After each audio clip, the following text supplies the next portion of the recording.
Hello there, welcome to my weekly energy and abundance reading. I'm Karen from karenturpin.com.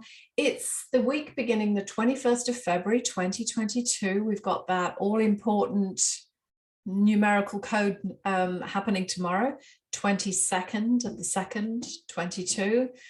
Lots of people like these numerical codes. They come through feeling very powerful for some people if you're aligned to them. So looking forward to that one tomorrow.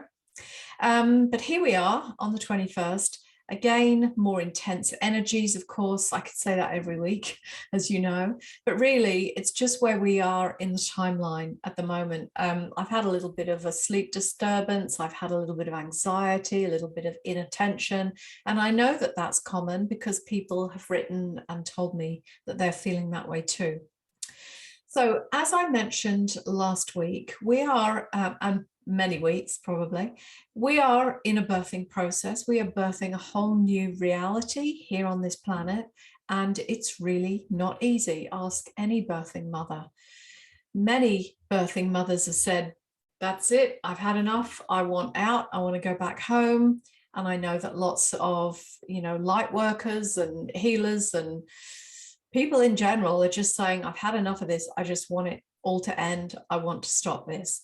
So I have a quick reminder for you. You put your hand up to be here right now.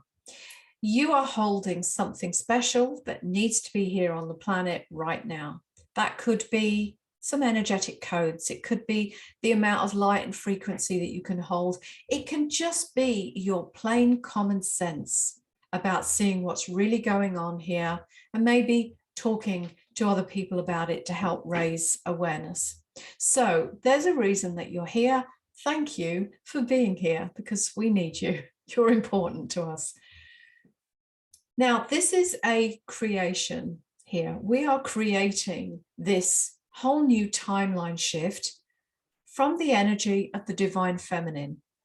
The divine feminine is the creator, but we also require the divine masculine to stand up, to protect, to safeguard.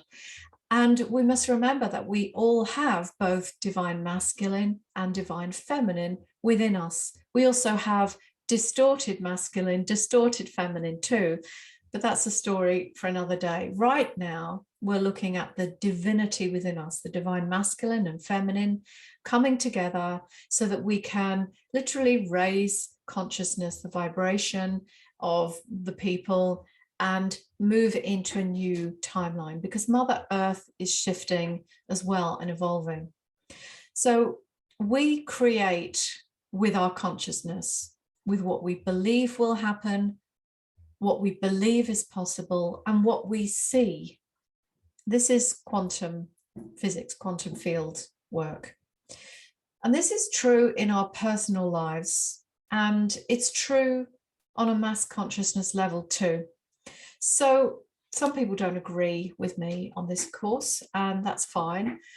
How I see this is that it is a micro and a macro. Everything is reflected back to us, what we see and what we expect to see.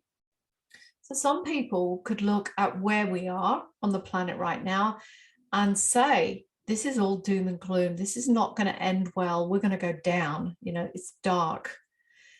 Many spiritual teachers and leaders are actually saying this is the end, basically. I don't agree with that. I still believe that we are the creators, and I see that what we create is made manifest in the world because of the amount of energy that we place into it to make it manifest on a physical level.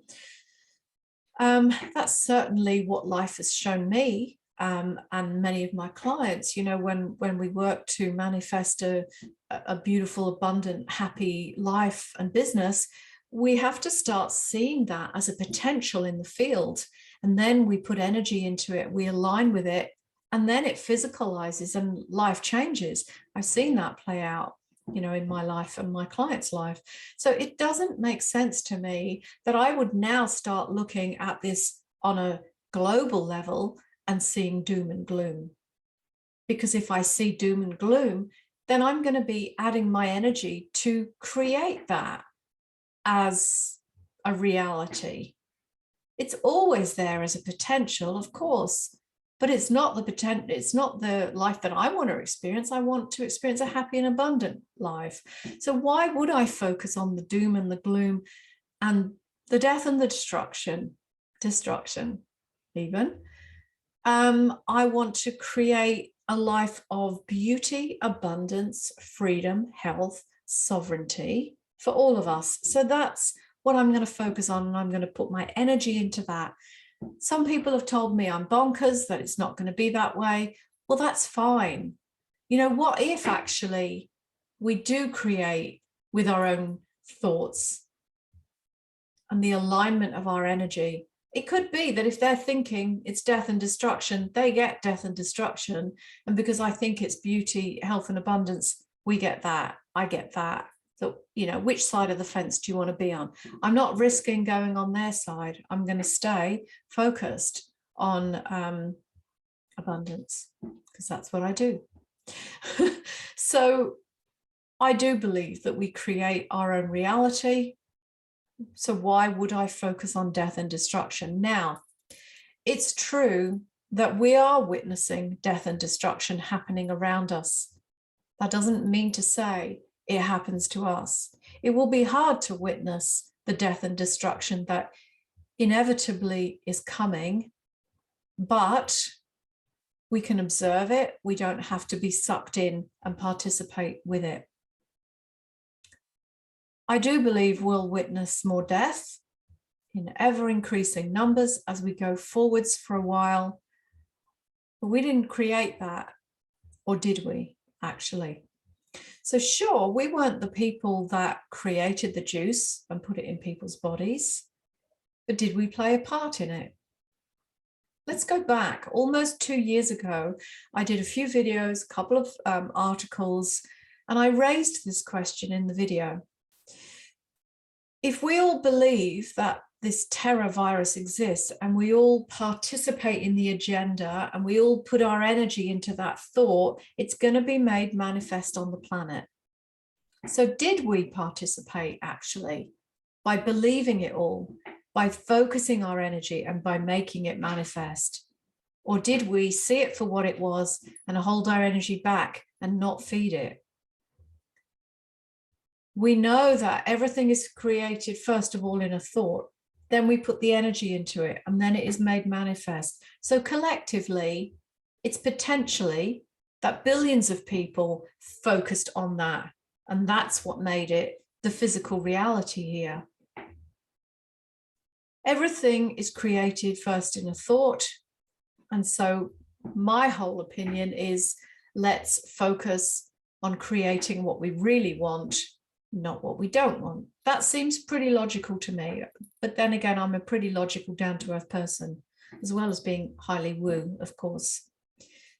So did the collective help to create this pandemic by believing it? Yes, I believe we did. Maybe not everyone, but many. It's pretty obvious to me. Fear will literally make people lose their minds. When people are in fear, they can't think straight, and they look to somebody like a government that comes along and says, don't worry, we'll keep you safe. And they go, oh, thank God, now I don't have to think anymore for myself. I can just believe everything that I'm told. That's a major opt-out. That's not using the power of consciousness, you know, in the best way possible. But maybe it's part of their sole purpose or, you know, learning. So can't judge people for what they choose, but let's just at least raise awareness of it. And the same thing is true probably with the whole juice agenda. The belief is that people are not safe unless they're juiced.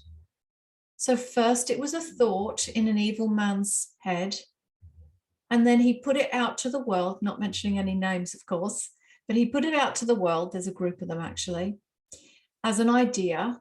Oh, we've got you all in fear. Here's the solution. This will keep you safe. And everybody ran to it because they were in fear and they can't think logically when they're in fear.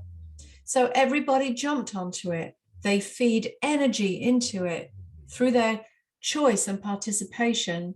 And then here it is now, made manifest in the physical world. That's how we create things, with a thought, feed the energy, made manifest in the physical realm. Everything here physically began first with a thought. I know I'm repeating myself. I really want you to hear this. It's important. So what if we all pull our energy away from doing or participating in anything to do with that agenda, which is probably not the life you want going forwards, right? If we don't want to experience that as part of our reality, don't put your energy into it. Pull your energy back. Watch the whole thing deflate like a bloody hot air balloon or something, you know, when the plug is pulled out, because that's how it happens. When we withdraw our energy, the whole thing will collapse. So why don't you? Why don't you stop doing the things that you don't want to be a part of? You don't want to be a part of a dark agenda. So withdraw your energy from it. Watch it collapse. So if this whole virus thing and the juicing thing gained traction because everybody started participating and putting their energy, imagine what could happen if everyone pulled the plug and just said, I'm not playing anymore. So of course, we've seen this with the protests around the world. And of course, the other guys, they don't like that. But that is a sign of the awakening on the planet, which I think is beautiful, and that people are standing up and saying, no, I'm not playing that game anymore.